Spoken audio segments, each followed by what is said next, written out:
Sometimes a single sentence can contain a powerful and deeply tragic formula for understanding history.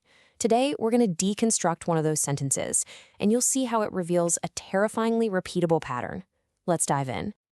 So, here it is. This is the sentence from our source material.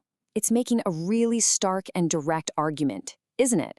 It says two conditions, when you combine them, lead to a catastrophic result.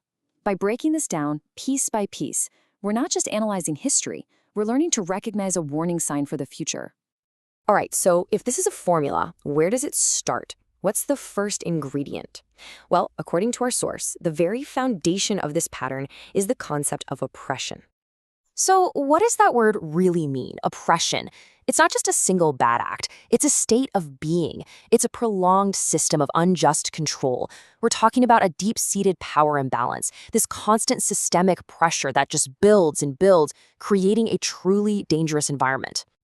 And that systemic pressure of oppression, well, it rarely just exists in a vacuum. It often creates the perfect conditions for the next piece of the puzzle to fall into place. And that is the second element in our source's formula, the active behavior of discrimination.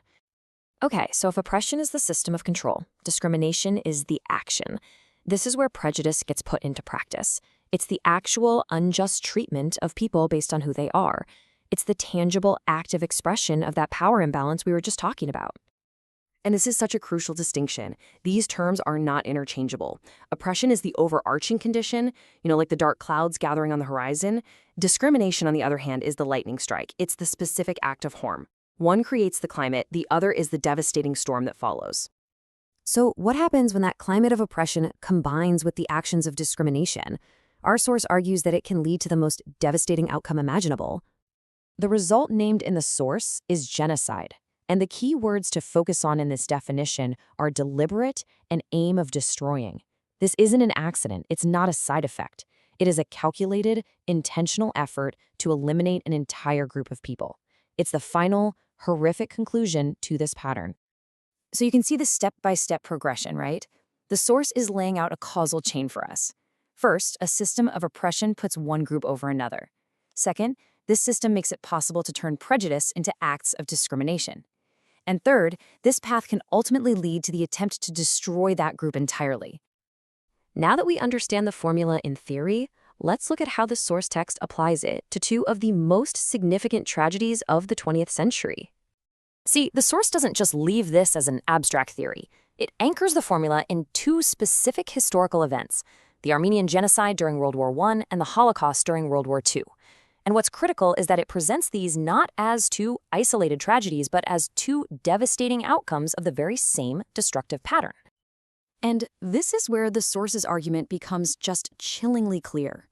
For both of these distinct historical atrocities, happening in different decades, different contexts, the source identifies the exact same root causes: oppression and discrimination.